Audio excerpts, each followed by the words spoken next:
এখানে কারো কোনো হাত নাই, আমাদের কারো কোনো হাত নাই। এটা আমরা সুষ্ঠু বিচার চাই, আমরা সম্পাদনা জ্ঞাপন করতে পারি, এইটুকুই। কিন্তু গিফটের কথা আমার কাছে একটু আঘাত লাগছে। সেটা হলো, একজন মানুষ মারা গেলে সর্বোচ্চ 2 দিন কান্না করে, তৃতীয় দিন চোখের পানি থাকে না, চতুর্থ দিন দোয়া পড়ায়, পঞ্চম দিন তাদের কাছে দেখতে বেরিয়ে যায়। এটা নিয়ে তেমন একটা শেষ, এই চ্যাপ্টার শেষ। কিন্তু ইমতিয়াজ ভাইয়ের ঘটনা ঘটছে আজ থেকে প্রায় মার্চ, এপ্রিল, মে 3 মাস হয়ে গেল। ইমতিয়াজ ভাই এখনো কান্না করতেছে, কান্না করতে পারে, চোখের পানি ফেলতে পারতেছে। এসে আর কি খবর আছে?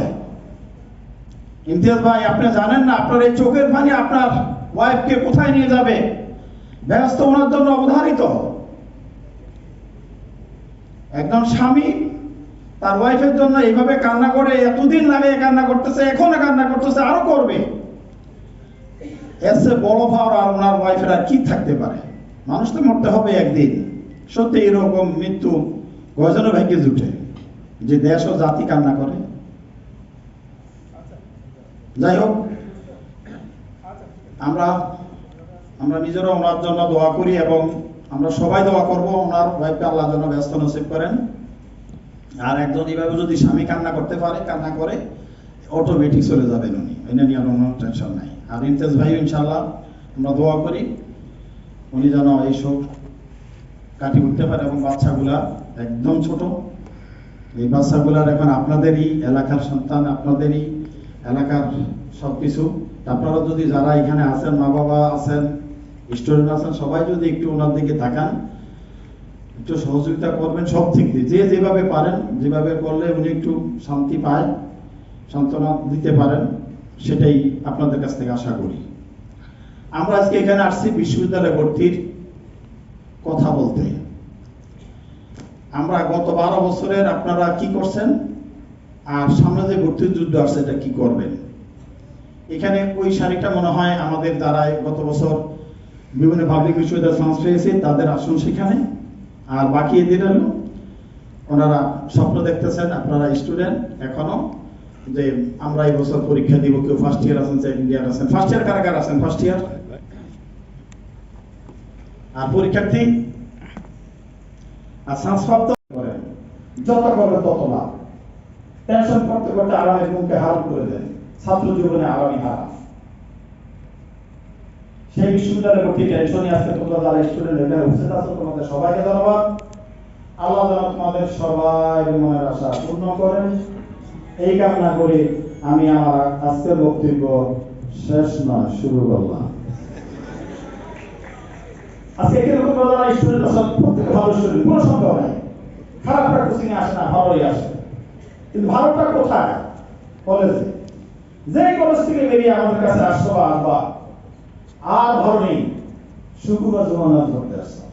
ধনী, গরিব, কানা, লেলা, কোরা, অন্ধ, অসল, অসহায়, অসুস্থ, সব একটা দাঁড়িয়ে যাবে। এখানে কারা ভালো করবে সেই দেখার বিষয়। তোমার জিপি 5 আছে, ভালো আছে, গোল্ডেন আছে, যদি এটা কাজে লাগাইতে হবে এটার দাম আছে। কাজে লাগাইতে না পারলে এটা তোমার লাইফ ধ্বংস করে দিবে, ফ্যামিলি ধ্বংস করে দিবে, এবং এক্সপোজে দিয়ে পানি খেতে হবে। হাজার কথার এক কথা কি? হাজার কথার মূল কথা হলো, তোমরা ইন্টারে যে সিলেবাসে লেখাপড়া করতেছো, এই সিলেবাসটা বুট মেরে বিশ্ববিদ্যালয়ে ভর্তি দিতে নেই, এক কথা শেষ। যেটুকু মিল আছে একদম নগণ্য, 20%, 30%, 40%। 100 টাকার মধ্যে মূলধন যদি 30-40 টাকা হয়, এই 30-40 টাকা তোমরা কি ব্যবসা করবা? 50,000 টাকা হচ্ছে না, 60 হচ্ছে না, 70 না, দরকার হচ্ছে 75, 80, 90। এই যে একটা সূত্র, এই সূত্রটা কে কত তাড়াতাড়ি জানতে পারে, বুঝতে পারে, উপলব্ধি করতে পারে এবং কার্যকরী পদক্ষেপ নিতে হবে, তারাই ভালো করে। জানলে এবং বুঝলে হবে না, কার্যকরী পদক্ষেপটা নিতে হবে। আমরা এখানে কি দেখি? আমরা এখানে দেখি যাদের জিপি বেশি আছে তাদের বিপদ বেশি, যাদের জিপি কম তাদের বিপদ কম। তাদের হিসাব নিকাশ সোজা, আল্লাহ কোথায় যা রাখছে তা হবে। চোখ বন্ধ করে দৌড়ে একটা দিব দেখি কি হয়। কিন্তু যারা বেশি আছে চোখটা বন্ধ করে না, তোমারটা খোলা রেখে দিতে দেবো, কারণ তুমি ভালো স্টুডেন্ট। তোমাকে নিয়ে তোমার বাবা মা একটা স্বপ্ন দেখতেছে, তুমি নিজে একটা স্বপ্ন দেখতেছো কি? আমি ঢাকা বিশ্ববিদ্যালয় পড়বো, ইংলিশ পড়বো, ইংলিশ পড়বো, ল পড়বো, অ্যাকাউন্টিং পড়বো, কম্পিউটার সায়েন্স পড়বো, আল্লাহ দুনিয়া যা আছে সব পড়বো। কেমন স্বপ্ন?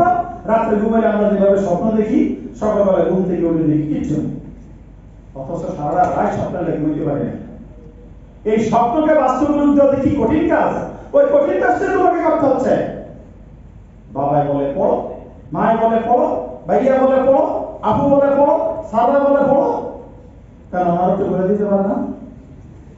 কেউ দিবে না। ক্যারিয়ার আছে, এর আছে খেলা, তোমার কাজটা তোমাকে করতে হবে। একজনের কাজ যদি আরেকজন করে দিতে পারতো তাহলে পত্রিকা হত্যা নিয়ে দিতে হবে না। আর এটার একটু আমি অন্য ভাষা উপস্থাপন করি, সেটা হলো কি, তোমরা এই তোমার দুইটা অপরাধ করে ফেলছ, মারাত্মক অপরাধ, যে অপরাধের কোনো ক্ষমা নাই, যে অপরাধের কোনো সংশোধনী নাই, যে অপরাধের কোনো শেষ নাই। এক নম্বর অপরাধ, তুমি কেন ভালো স্টুডেন্ট হইতে গেলা? জিবি এরা যদি 3 এর নিচে থাকতো এখন ঘুমাইতাম, কে কি বলতো? তোমার প্রিয় বন্ধু জিবি 3 এর নিচে যারা আছে তারাও এখন নাকটাই ঘুমাইতেছে। ওদের বাবা মা কিছু বলে না, কি বলবো, বাবা মা তো আর সমস্যা জানিয়ে গেছে, বাবা তোমার যে কিছু হবে না, এটা তুমি ঠিক, আজ তোমার জান সাথে না করো, কিন্তু তোমার ভালো হয়েছে বিপরীত, তাহলে তুমি ভালো হচ্ছে না। তোমাকে নিয়ে তোমার বাবা মা স্বপ্ন দেখবো নাকি? আমার বাবা মা তোমাকে নিয়ে স্বপ্ন দেখবো? আর এই স্বপ্নকে যদি বাস্তব রূপ দিতে না পারো, সবার আগে গৃহযুদ্ধ শুরু হবে তোমার ঘর থেকে, তোমার বাবা মাকে দিয়ে। আমরা দেখছি যে ইউনিভার্সিটি যারা আউট হয়, যদি ভালো ফলাফল এসে যায়, ওই একটা শ্রেষ্ঠ ঈদ চলতেছে, যে ঈদ গত 12 বছর ইতিহাসে কোনোদিন হয় নাই। আর ঈদ করে একদিন 2 দিনের জন্য আসে না, কমপক্ষে 2 বছর চলবে। ওই যে যারা ওই সারিতে বসে চলতে আছে, শেষ হয় নাই। আর সন্তান তো এক পর্যায়ে ঠিক হয়ে যায়, কিন্তু সমস্যা হয়ে যায় কোথায়? পাড়া প্রতিবেশী, বন্ধু বান্ধব, আত্মীয় স্বজন, প্রিয়জন, আপন। আমাদের সমাজের সবচেয়ে খারাপ মানুষকে জানো? আপন নাম তো ভাই খালতে ভাই জোড়া করে দেয় বন্ধুরা। এগুলা মুখের মধ্যে কোনো কথা আটকায় না। ভালো হলে থ্যাংক ইউ, আর খারাপ হয়ে গেলে, খারাপ হয়ে গেলে তোমাকে দেখলি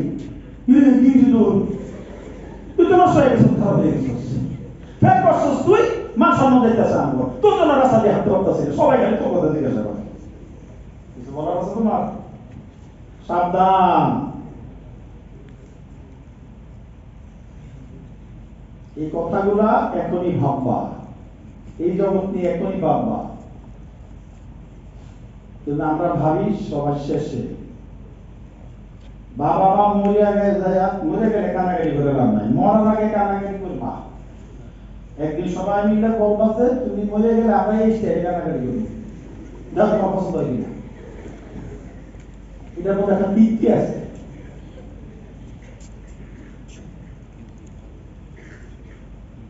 এক একজনের পরীক্ষা ফেল করে কান্নাকাটি করতেছে, মুখ খারাপ করতেছে, খায় না, পায় না, আরে মাকে চাপে দিতেছে, খাবারকে চাপে দিতেছে, এখন ফাটে গেল।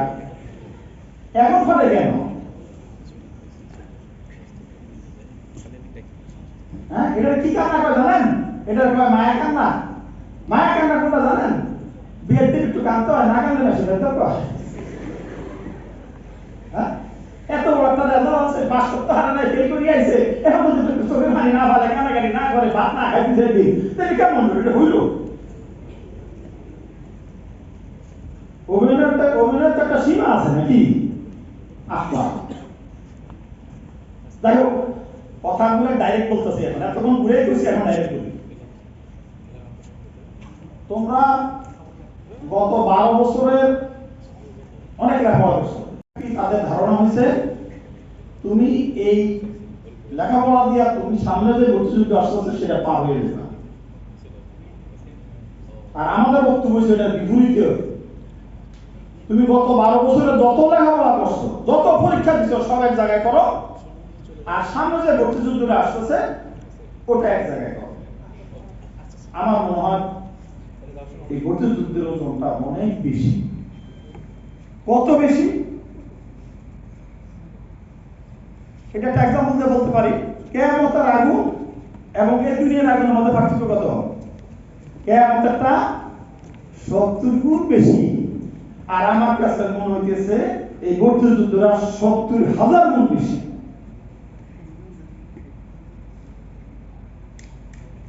গত 12 বছরে যে লেখাপড়া করছো, এখান থেকে এটা খালি তোমার কি কাজে লাগছে, আমি 1 না পাস করলে 2 তে উঠাইবো না, 5 না পাস করলে 6 এ দিত না, মেট্রিক পাস না করলে আমাকে ইন্টারমিডিয়েট যাইতে দিব না, আর ইন্টারমিডিয়েট পাস না করলে আমাকে ভর্তি যুদ্ধ যাইতে দিব না। শুধু এইটুকু এখানে কাজ করছে, আর কোনো কাজ করে না।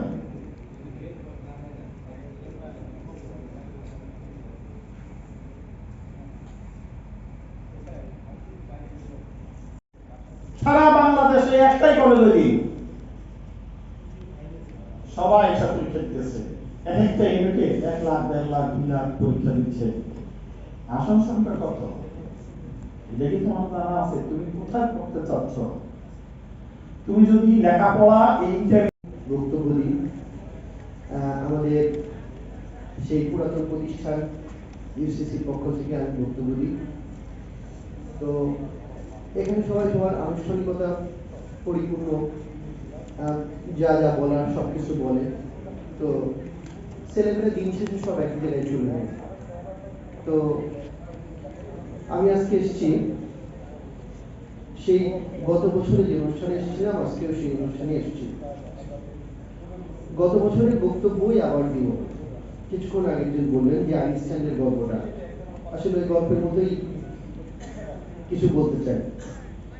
একই কথা প্রতি বছর বলি। এখানে আমাদের উপস্থিত শিক্ষক আছেন, কামাল ভাই আছেন, আমার সাথে দীর্ঘদিনের পরিচয়।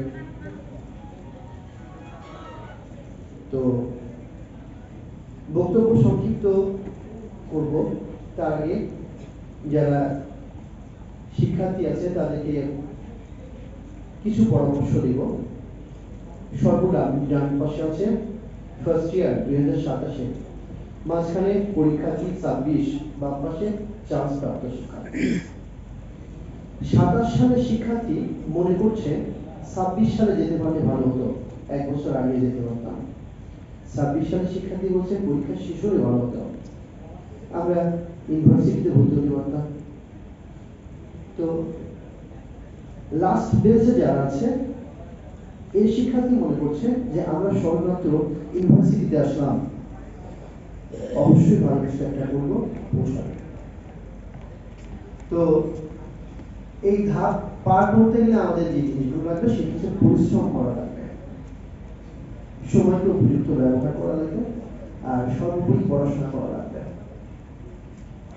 যদি তুমি ভালোভাবে পড়াশোনা না করো তাহলে লাস্ট ধাপে পৌঁছাতেই পারবে না। বর্তমানে শিক্ষা ব্যবস্থা যে পর্যায়ে আমাদের দেশে পৌঁছেছে তাতে স্টুডেন্ট এখন আর কেউ পড়াশোনা করে না। পড়াশোনা করার সেন্সিটিভ ছেলেমেয়েকে আমি খুবই কম দেখি। স্যার কিছুক্ষণ আগে ক্লাসে বললেন, এখানে বললেন যে ক্লাসে ছেলেমেয়ে উপস্থিতি কম, পড়াশোনা করে না। স্যার একদম সত্যি কথা। যে স্টুডেন্ট গুলো আছে এরা কেউ পড়াশোনা করে না। এর ভিতরে 100 জনের ভিতরে প্রায় 5 থেকে 7 জন পড়াশোনা করে ভালো মতো, আর ম্যাক্সিমামই পড়াশোনা করে না। এর জন্য আমরা ছাত্রছাত্রীদের দোষ দিচ্ছি, এটা আসলে পুরাটাই এদের দোষ না, পরিস্থিতির শিকার। বিগত শিক্ষা ব্যবস্থা ছেলেমেয়েরা যেরকম ভাবে পড়াশোনা করেছে এর জন্য এরা দায়ী। ছেলেমেয়েরা, আমি এসএসসি হলে গিয়েছি, দেখেছি ছেলেমেয়ে দেখে দেখে পরীক্ষা দিচ্ছে। শিক্ষকের বলছে চুপচাপ লেখো, কথা বলো না। এইচএসসি লেভেলে এমন শিক্ষার্থী আছে যে বলছে বিগত আমি অঙ্কেরটা দেখে দেখে করেছি, আমি ক্লাস পেয়ে গেছি।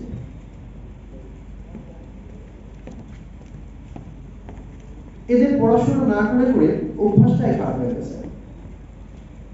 বিশ্ববিদ্যালয়ে গেলে পরে দেখা যাচ্ছে স্টুডেন্টদের ম্যাক্সিমাম এ ক্লাস পাওয়ার চান্স পাচ্ছে না, যারা পড়াশোনা করছে না চান্স পাচ্ছে না। বর্তমান শিক্ষা ব্যবস্থা এরকম আছে।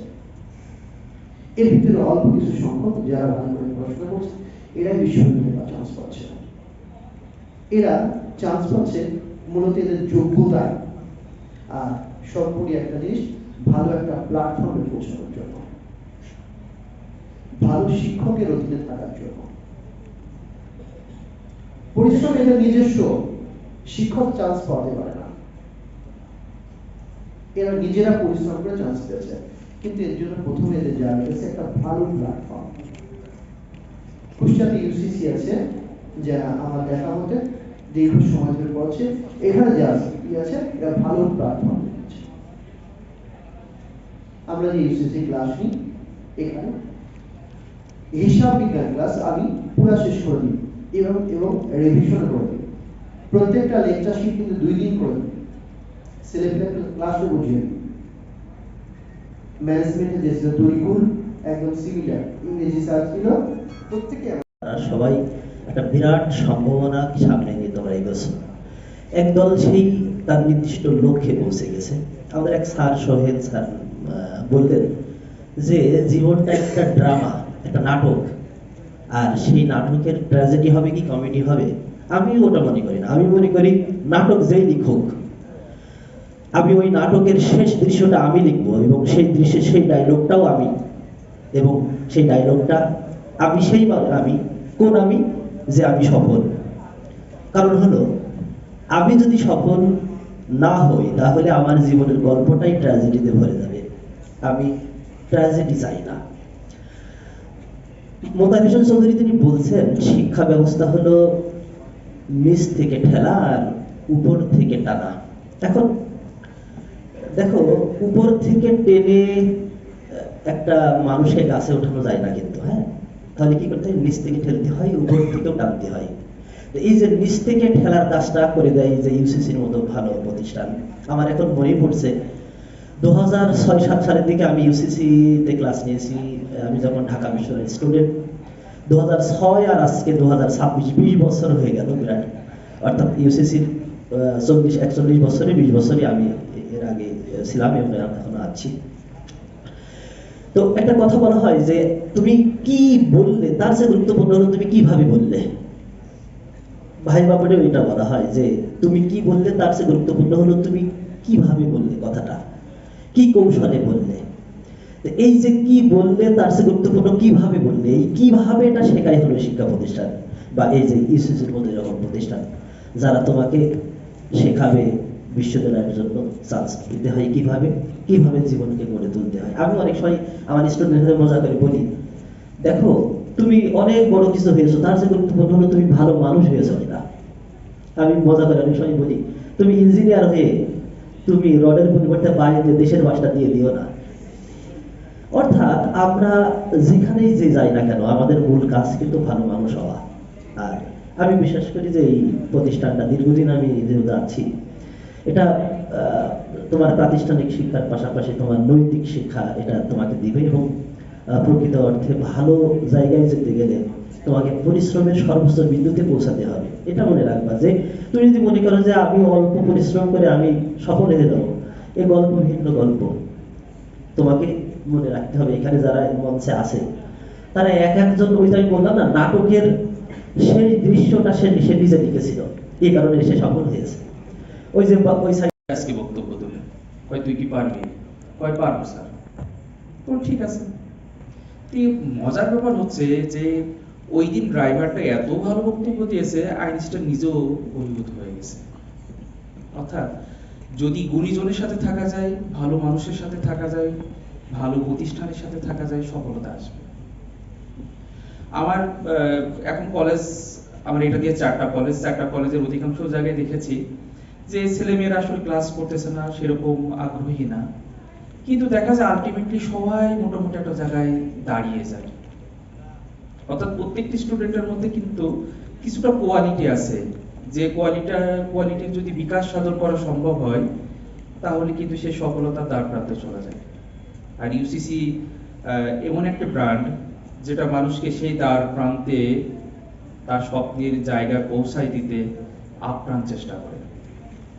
ইউসিসি আমার তো মনে হয়, আমি যখন অ্যাডমিশন দিয়েছিলাম, আমি শুধু একটু বলতেই চাই, যদিও নিজের কথাই হয়ে যায়, আমি যখন অ্যাডমিশনের জন্য প্রিপারেশন নিয়েছিলাম আমার কিন্তু কোচিং এ ভর্তি হওয়া সম্ভব হয়েছিল না। তো ইমতিয়াজ ভাইয়ের কাছে প্রায় পড়তাম, আর ইমতিয়াজ ভাই আমাকে অ্যাকসেপ্ট হচ্ছে ইউসিসি গাই কি যেন বলে লেকচার শিট দিয়েছিল যে তুই এটা পড়বি আর আমার কাছে পড়বি, মানে আমার কিছু সমস্যার কারণে। এবং আমি দেখেছি যে এই ইউসিসি লেকচার শিট পড়ার পরে এর অধিকাংশই দেখি যে পরীক্ষার হলে গিয়ে যাওয়ার পরে দেখি সবই এখান থেকে আসে। আমি সবচেয়ে অভিভূত হয়ে গেছি ইসলামী বিশ্ববিদ্যালয়ের পরীক্ষা দিতে গিয়ে। এখানে পরীক্ষা দিতে গিয়ে মনে হয়েছে যে আমি মনে হচ্ছে ইউসিসির কোনো শিটের হচ্ছে পরীক্ষা দিচ্ছি, এবং সেখানে দেখি পরীক্ষার রেজাল্টের পর আমি ফার্স্ট হয়ে গেছি। তো এই ইউসিসি হচ্ছে একটা ব্র্যান্ড। যেমন এখনো আমরা পোশাক থেকে শুরু করে যাই কিছু কিনতে যাই কিনা, সেটা কিন্তু একটা ব্র্যান্ড খুঁজি, যে কোনটা কিনলে ভালো হবে, টেকসই, মজবুত, যারা ওয়ারেন্টি দেয়, যারা নিশ্চয়তা দেয়। তো তেমন একটা প্রতিষ্ঠান হচ্ছে ইউসিসি। তো ইউসিসির কথা আসলে আমরা ইউসিসি নিয়ে যিনি গবেষণা করেন, ইউসিসি নিয়ে যিনি সবসময় চিন্তা করেন, ভাবেন, তার কাছ থেকে আমরা শুনবো আরো সেই আশাবাদ ব্যক্ত করি। তার জন্য যে পথ, সেই পথের একটি মোড় আছে, আমরা একটা বিন্দুতে অবস্থিত। এই বিন্দু থেকে একটি সফলতার পথ, একটি বিফলতার পথ, এবং এই বিন্দু থেকে যখন আমরা অগ্রগামী হই, তখন এই জায়গাতে মাত্র 1 ডিগ্রি অ্যাঙ্গেল যদি আমরা সরে যাই, সফলতার পথ না গিয়ে 1 ডিগ্রি অ্যাঙ্গেলে বিফলতার পথে গেছি। আমরা যদি কুষ্টিয়া থেকে 1 ডিগ্রি অ্যাঙ্গেল করি, আর আমরা আমেরিকায় যাওয়ার স্বপ্ন দেখে 1 ডিগ্রি ডানে চলে যাই, কেউ কি বলতে পারেন আমরা কোথায় উঠবো 12,000 মাইল পরে গিয়ে? আপনারা বলতে পারবেন না। আমি খুবই অবাক করে দিচ্ছি, আমরা যদি 1 ডিগ্রি অ্যাঙ্গেল করি আর 10-12,000 মাইল যাই, তাহলে আমরা যে গন্তব্যে পৌঁছতে চাই তার চেয়ে আমরা 20,000 মাইল দূরে গিয়ে উঠবো। তার মানে আমাদের 1 ডিগ্রি অ্যাঙ্গেল মনে ছিল এটা খুবই সামান্য, একটি ছোট্ট সিদ্ধান্ত, একটি ভুল সিদ্ধান্ত আমার গন্তব্য থেকে আমাকে 20,000 মাইল দূরে নিয়ে যেতে পারে। সুতরাং আমাদের সিদ্ধান্ত নেওয়াটা খুবই গুরুত্বপূর্ণ, যে what to do at first and what not to do. কারণ আপনি যেটা না করার দরকার সেটি করছেন, আর যেটি করার দরকার সেটি করছেন না। আমি অনেককে জিজ্ঞেস করছি যে তোমরা তো লেখাপড়া করছো, তোমরা তো ভার্সিটিতে ভর্তি হওয়ার জন্য অবতীর্ণ হচ্ছ, লেখাপড়া কেমন করো? স্যার প্রচুর করি। কি পড়ো? স্যার ম্যাগাজিন পড়ি, পত্রিকা পড়ি। আসলে এটা কি তার লেখাপড়া হলো? লেখাপড়া করতে হলে তাকে কোনটা সঠিক পথ, সেই পথ বেছে করতে হবে। আর সফলতার জন্য যেটা বিষয় আমাকে বিসিএস ভাই বোর্ডে জিজ্ঞেস করেছিল, সফলতা বলতে আপনি কি বুঝেন? আমি বলেছিলাম স্যার, স্বপ্নের সাথে বাস্তবতা মিলে গেলে তাকে সফলতা বলে। এখানে যারা আছে একজাক্ট তরুণ, সবার মনে একটা স্বপ্ন রয়েছে। এই স্বপ্নের সাথে যেদিন সে বাস্তবতা মিলাতে পারবে, সেদিন সে সফল বলে দাবি করতে পারবে। আর যারা এই বাস্তবতা মিলাতে পারবে না, দুজন বন্ধু একই রুমে থাকতো, একই ক্যাম্পাসে পড়েছে, একই কলেজে পড়েছে, সবকিছু ঠিক, কিন্তু জীবনে অনেক দূরে গিয়েছে, আরো আগায়নি, একসাথে কোথাও বেড়াতে যেতে পারবে না। কারণ যখন তার সাথে কেউ সাক্ষাৎ করবে, তখন যে সফল তার সাথে হ্যান্ডশেক করে বেশি কথা বলতে চাইবে, আর যে বিফল সে নিজের থেকেই চাইবে না ওর সাথে আর কোথাও যাইবে। এটা লাইফের একটা বিটার এক্সপেরিয়েন্স। এই জন্য সফলতা কোনোভাবেই শর্টকাট করা যাবে না। সফলতা অর্জন করার জন্য যা করণীয় তাই করতে হবে। আমি ছোট্ট একটা গল্পের মধ্য দিয়ে শেষ করতে চাই। একটি হিন্দু গ্রাম, সেই গ্রামে সব কিছু কানায় কানায় পূর্ণ, কিছুর অভাব নেই, শুধু একটি মন্দির নেই। আচ্ছা, হিন্দু গ্রামে কি মন্দির ছাড়া চলে? চলা সম্ভব না। তো তারা সিদ্ধান্ত নিল একটা মন্দির করবে। একটি মন্দির করা হলো। মন্দির করার পরে দেখা গেল সেখানে একটা মূর্তি দিতে হবে। তো কোথাও সেরকম পাথর পাওয়া যাচ্ছে না। একজন বলল, আমি দেখে এসেছি মাঠে 2টো পাথর পড়ে আছে, আপনারা চাইলে একটি পাথর এনে সেটাকে খোদাই করে মূর্তি বানাতে পারেন। তখন ওখানকার মাতব্বর যারা ছিলেন তারা গিয়ে দেখলেন 2টো পাথর।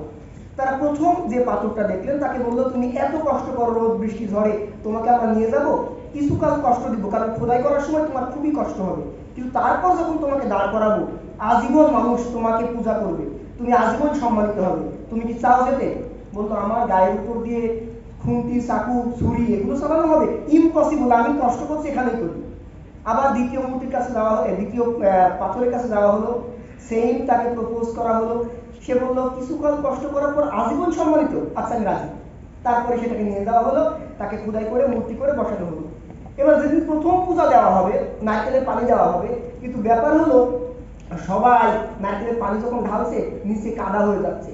একজন বললো, এই নিচে দেওয়ার তো কিছু দরকার। তো বললো, ওই পাথরটা নিয়ে এসে নিচে ফেলে দাও। তখন ওই পাথরটা নিয়ে এসে নিচে ফেলে দেওয়া হলো। মানুষ এখন কি করে, একটা করে নারকেল আনে, নিচের পাথরের উপর ভাঙে, আর উপরে পাথরের উপরে পানি ঢালে, ভাঙে পানি ঢালে, ভাঙে পানি ঢালে। ও মাত্র কিছুকাল কষ্ট করেছিল, আজীবন সে সুখ করছে, আর এই কষ্ট করতে চাইনি। এখন এর মাথায় মানুষ নারকেল ভাঙে আর ওর মাথায় পানি ঢালে। তাহলে আমরা কিছুকাল কষ্ট করব, এটাই স্বাভাবিক। যদি কিছুকাল কষ্ট করি, আজীবন সুখ করতে পারবো। আসসালামু আলাইকুম ওয়া রাহমাতুল্লাহি ওয়া বারাকাতুহু। ইউসিসি কুষ্টিয়া শাখা কর্তৃক আয়োজিত আজকের এই কৃতি শিক্ষার্থী সংবর্ধনা এবং ফ্রি ওরিয়েন্টেশন ক্লাসে উপস্থিত ইউসিসি গ্রুপের সম্মানিত পরিচালক শ্রদ্ধাভাজন কামাল উদ্দিন পাটোয়ারি স্যার, সহ আজকের এই অনুষ্ঠানে কুষ্টিয়ার সরকারি কলেজ থেকে শুরু করে বিভিন্ন কলেজের সম্মানিত শিক্ষক মণ্ডলী, আপনারা যারা এখানে রয়েছেন, পাশাপাশি আমাদের যাদেরকে ঘিরে আজকের অনুষ্ঠান, সেই আমার বাম পাশে আমি দেখতে পাচ্ছি কৃতি শিক্ষার্থী এবং সম্মুখ সারিতে বসা আগামী দিনের যোদ্ধারা। আমি তোমাদের সবাইকে ইউসিসি গ্রুপের পক্ষ থেকে আন্তরিকভাবে অভিনন্দন জানাচ্ছি এবং শুভেচ্ছা জানাচ্ছি। সময় স্বল্প, কথা আসলে দীর্ঘায়িত করব না, কারণ আরো বিভিন্ন এখানে স্যারেরা আছেন, বিশেষ করে এমাজউদ্দিন মিলন স্যার আছেন এবং মানিক স্যার আছেন, ওনারা কথা বলবেন, আমরা সেই কথাগুলো শুনবো, কামাল স্যারের কথাগুলো শুনবো। আমি আসলে যেই বিষয়টি বলতে চাই সেটি হচ্ছে, তোমরা খুব ভালো করে খেয়াল করবে যে একটা মানুষের জীবন হচ্ছে ওয়ান কাইন্ড অফ একটা ড্রামা, একটা নাটক। সেই নাটকের যে দৃশ্যপটটা সেটা হতে পারে কমেডি, হতে পারে ট্র্যাজেডি। আমার প্রশ্ন হচ্ছে, সেখানে নাটকের গল্পটা আমার জীবনে যেটাই হোক না কেন, ট্র্যাজেডি আর কমেডি, আমি কিন্তু এই নাটকের শেষ দৃশ্যটা দেখতে চাই। দ্যাট মিনস আমি এই বার্তাটা পৌঁছাতে চাই, আমি আজকে এখানে এসে যে যুদ্ধের জন্য অবতীর্ণ হচ্ছি, আমি যে নাটকের দিকে ধাবিত হচ্ছি, এটা গন্তব্য অর্থাৎ ডেস্টিনেশন যেটা, আমি সেটা দেখে আসতে চাই। সেটা হয় তোমার জন্য যদি খুব ভালো হয়ে থাকে তাহলে তুমি রিওয়ার্ড পাবে বা অ্যাওয়ার্ড পাবে, আর যদি সেটা তুমি খারাপ করো তাহলে তোমাকে পানিশমেন্ট পেতে হবে। দ্যাট মিনস তুমি টু ওয়েতে আছো, হয় তুমি অ্যাওয়ার্ড পাবে অথবা তুমি পানিশমেন্ট পাবে। এখন এইটা কি হবে, এই সিদ্ধান্তটা তোমাকে নিতে হবে। সো কাজেই এখন তোমরা যে স্টেজে আছো, তোমাদের লাইফটা যে স্টেজে আছে, এখানে খুব বেশি তোমাদেরকে সফলতা এই গল্পটা শোনাতে হবে, আমার কাছে এই বিষয়টা খুব একটা গ্রহণযোগ্যতা নেই। সো কাজে আমি বলবো পড়াশোনা করতে হবে, এটার কোনো বিকল্প আসলে তোমাদের সামনে নেই। আরেকটা বিষয় আমি বলতে চাই যে দুইটা রাজা ছিল, এই দুইটা রাজার মধ্যে একটা পর্যায়ে যুদ্ধ হবে। তো এই যুদ্ধের সময় একটা রাজার ছিল অনেক সৈন্য সামগ্রী, প্রায় 50,000, আরেকজন রাজার সৈন্য বা সেনাপতি যাই বলি সেটি ছিল হচ্ছে 20,000। তো যখন দুজন রাজা এই যুদ্ধের জন্য দুইজন সেনাপতিকে নিয়োগ করলো, স্বাভাবিক সেন্সে যেই রাজার সৈন্যের সংখ্যাটা কম, তো সেনাপতি বলল তার রাজাকে যে মহারাজ, ওদের তো অনেক অস্ত্র, পাশাপাশি ওদের সৈন্যের সংখ্যাটা অনেক বেশি, এই যুদ্ধে কি আমরা আসলে জয়লাভ করতে পারবো কিনা? তখন এই যে সেনাপতি মহারাজকে বলছে, মহারাজ আমরা পারবো কি জানি না, তবে আমরা চেষ্টা করে দেখতে পারি। এই কথা বলে সেনাপতি এবং মহারাজ এই 20 জনকে নিয়ে যুদ্ধের জন্য ওই 50,000-এর বিরুদ্ধে যুদ্ধ করবার সেই প্রত্যয় নিয়ে রওনা দিল। পথের মাঝখানে যে হঠাৎ করে সেনাপতি বলল, মহারাজ একটু থামতে হবে। কেন? কয় আপনি দেখেন ওই দূর পাহাড়ে একটা কুঠরি দেখা যায়, একটা ঢিবি দেখা যায়, ওখানে একজন জ্যোতিষী বসে আছেন, একজন বিশেষ কেউ আছেন যিনি বলতে পারে যে এই যুদ্ধে গেলে আমরা জিতবো কিনা। তখন মহারাজ বলে, তাই নাকি? তো কয় তুমি যাও ওখানে কথা বলে আসো। এই কথা বলে সেনাপতি ওই দূর পাহাড়ে উঁচুতে চলে গেল। যাওয়ার পরে উনি সেনাপতিকে বলে গেছিল, যদি আমি যখন আসবো, আসার সময় যদি ওই পশ্চিম আকাশে সন্ধ্যার পরে আপনি কোনো আগুনের ঝলকানি দেখতে পান তাহলে কিন্তু আমরা জিতবো। এই কথাটা কিন্তু বলে গেছে। তো ঠিক যেই কথা সেই কাজ, সন্ধ্যা ঘনিয়ে আসছে, কিছু সময় পরে ওখান থেকে সেনাপতি ফিরে আসছে। আসার সময় তখন ওই পশ্চিম আকাশে আলোর ঝলকানি উঠে গেছে। তখন এই 20,000 সৈন্য কিন্তু সবাই গর্জনের সাথে চিৎকার করে বলছে যে আমরা জিতে গেছি। দ্যাট মিনস যখন এই মহারাজ এই সেনাপতিকে বলল এটা কি করে সম্ভব, তখন এই সেনাপতি মহারাজকে বলছে, মহারাজ আসল ওখানে জ্যোতিষী বলে কেউ নেই, আলোটা আমি জ্বালিয়েছিলাম ওখান থেকে। দ্যাট মিন্স তোমার যে মানসিক শক্তি, তোমার যে মানসিক স্টেমিনা, এটা তোমাকে সিদ্ধান্ত নিতে হবে। তুমি যদি ঢাকা বিশ্ববিদ্যালয়ের 1,50,000 পরীক্ষার্থীকে দেখে তুমি এখান থেকে চিন্তা করো আমি পিছিয়ে পড়বো, তাহলে কিন্তু হবে না। অর্থাৎ আমি শুরুতেই বলেছি, নাটকের দৃশ্যের শেষ অঙ্কে হতে পারে ট্র্যাজেডি, হতে পারে কমেডি, তোমাকে সেটা মাথায় নিয়েই কিন্তু সামনে যেতে হবে। আমরা কখনোই হতাশার কোনো কিছু চাই না, আমরা সবসময় কিন্তু আশার বাণী নিয়েই বাঁচতে চাই। থার্ড স্টেপে আমি যদি বলবো, স্যার যেহেতু চলে এসছে, 3টা জিনিস তোমরা মাথায় রাখবে। সেটি হচ্ছে, যদি জীবনে তোমাকে সফলতা আনতে হয়, তুমি 3টা বিষয় মাথায় রাখবে। নাম্বার 1, যিনি তোমাকে সৃষ্টি করেছেন, অর্থাৎ হিন্দু, বৌদ্ধ, খ্রিস্টান, মুসলমান, আমরা যেই ধর্মেরই হই না কেন, যিনি আমাদেরকে সৃষ্টি করেছেন, সেই সৃষ্টিকর্তার উপরে আমরা সম্পূর্ণ বিশ্বাস আনবো। তোমাকে পরিপূর্ণ বিশ্বাস অর্জন করতে হবে, নাম্বার 1। নাম্বার 2 হচ্ছে, শুধু বিশ্বাস অর্জন করলে হবে না, তোমাকে কঠোর পরিশ্রমী হতে হবে। তুমি বিশ্বাস আনলে, কঠোর পরিশ্রম করলে, তোমার আরো একটা বড় ধরনের কাজ কিন্তু রয়ে গেছে। লাস্ট অ্যান্ড থার্ড স্টেপ, সেটি হচ্ছে তোমার বাবা মা যিনি তোমাকে এই পর্যন্ত বড় করেছেন, তাদের দোয়া নিতে হবে। এই 3টা কাজ তুমি যদি করতে পারো, আমি এখান থেকে বলে যাচ্ছি, আই ক্যান গ্যারান্টি, তুমি শুধু ঢাকা বিশ্ববিদ্যালয় নয়, বাংলাদেশের যেই বিশ্ববিদ্যালয়ে তুমি ভর্তি পরীক্ষায় বসবে, তোমার চান্স পারতপক্ষে তোমার লাইফে আটকায় রাখে এরকম সাধ্য কারণে। সো আজকে থেকে এই ওরিয়েন্টেশন প্রোগ্রাম করে এই কথাগুলোকে তোমরা মেনে চলো। আশা করছি তোমরা শুধু আমাদের বাস্তব জীবনে সফল হবে না, তোমরা আমাদের পরের যে লাইফ, আমরা যেটা পরকাল বলি, এখানেও তোমরা সফল হবে। সেই কাজগুলো তোমরা করবা, আশা করছি তোমরা ভালো করবে। সর্বোপরি তোমরা ইউসিসি পরিবার এর সঙ্গে থাকবে, আর কুষ্টিয়া শাখার সম্মানিত পরিচালক ইমতিয়াজ স্যার যেহেতু আছেন, ওনার সঙ্গে থাকবে। আমরা জানি, আসলে আমি সেই দিকে আর যাচ্ছি না, স্যার যেহেতু বলে গেছে, আমরা সবাই এটা অবগত। তো কাজে আমি কথা দীর্ঘায়িত করছি না, আমরা সবাই কামাল স্যারের কথা শুনবো। কামাল স্যার আসলে আমাদের ইউসিসি গ্রুপের একেবারে কি বলবো, দীর্ঘ 41 বছরের যার মানে এটাকে নিয়ে যার গবেষণা, কত স্টুডেন্ট, কত শিক্ষার্থী স্যারের হাত ধরে যে বিশ্ববিদ্যালয়ে গেছে, আসলে সেটি বলবার ভাষা আজকে হয়তো বা এই সাধ্য আমার এখানে নেই, বা ওই এক্সাক্ট পরিসংখ্যানটা আমার কাছে নেই।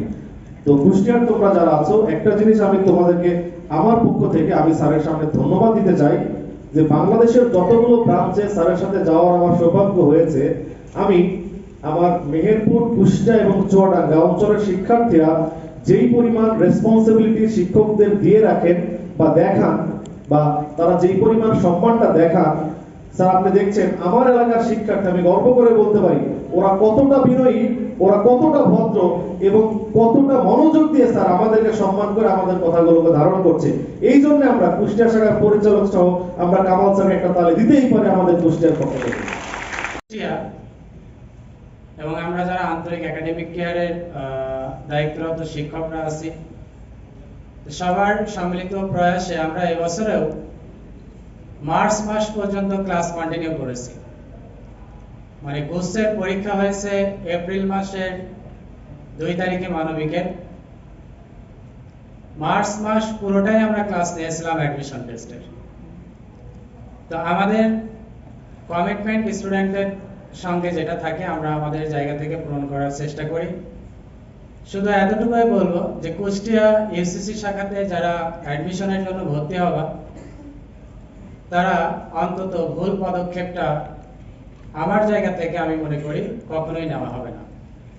তো এই জন্য সবাইকে আহ্বান জানাবো, কুষ্টিয়াতে ইউসিসি ব্রাঞ্চে এসে এইচএসসি 2026-এর যে ব্যাচ, তাদেরকে বলবো যে তারা এখানে এসে ভর্তি হওয়ার কথা, এবং আমাদের প্রধান অতিথি যিনি, তিনি ইউসিসি ব্র্যান্ডটা কেমন, ইউসিসির সফলতা কেমন, সব আলোচনায় মূলত তিনি করবেন।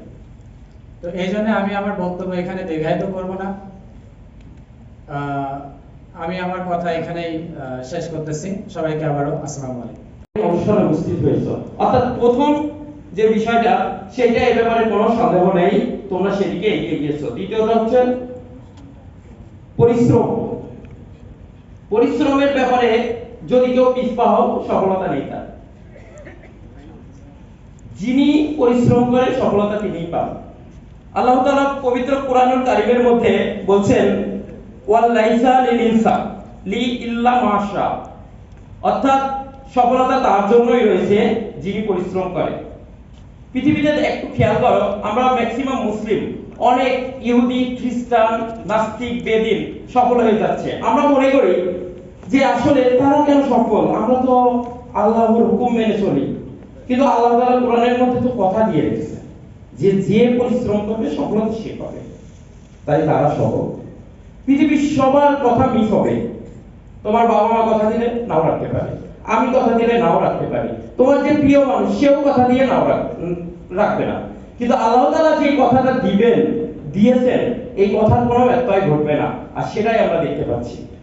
এবার আসি তৃতীয় যে বিষয়টা, সেটি হচ্ছে সঠিক দিক নির্দেশনা। এই সঠিক দিক নির্দেশনা নিয়ে একটু কথা বলতে চাই।